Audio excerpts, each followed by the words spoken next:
Les manifestations contre la réforme des retraites se poursuivent.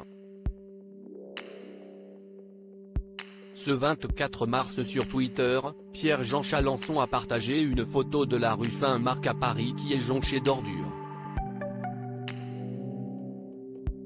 Une situation qu'il déplore, même s'il soutient les manifestants. Les Français ne lâcheront pas. Voilà plusieurs jours que les éboueurs ont décidé de faire grève dans plusieurs villes de France, en réponse à la réforme des retraites. Il y a quelques jours, Elisabeth Borne a choisi de faire passer cette réforme en force en utilisant l'article 49. 3, alors que 72% des Françaises y sont opposées selon un sondage de l'Institut Ellab pour BFM TV. Depuis le mois de janvier, de nombreuses célébrités ont pris la parole pour s'opposer publiquement à cette réforme phare du programme d'Emmanuel Macron.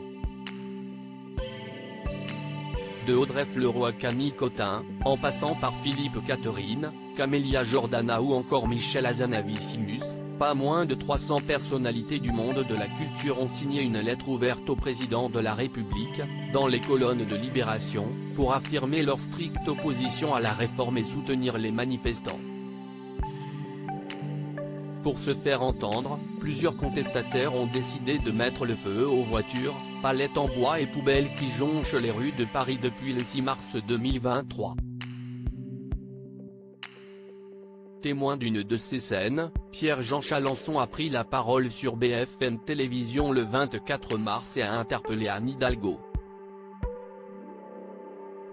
Je ne veux pas du tout aux manifestants, je ne veux à Anne Hidalgo, mais surtout au président, au gouvernement, a déploré le propriétaire du Palais Vivienne, qui est situé dans le 2e arrondissement de Paris. Les internautes invectivent Emmanuel Macron et sur Twitter, Pierre-Jean Chalancon a partagé une photo de sa rue prise de nuit, où l'on peut voir le sol complètement envahi de centaines d'ordures. Sacs éventrés, cartons déchirés, poubelles renversées. Une photo choc, qui a scandalisé le fan de Napoléon. Ma rue hier soir. Rue Saint-Marc. À l'arrière du Palais Vivienne. Elle est belle la France, a pointé du doigt l'antiquaire. Une image à laquelle les internautes ont évidemment réagi. Malheureusement on doit cette belle vue de votre rue grâce à notre président, merci Macron, il a méprisé la France d'en bas, l'enfer, vraiment pas de chance d'habiter à Paris en 2023, ont déploré les internautes.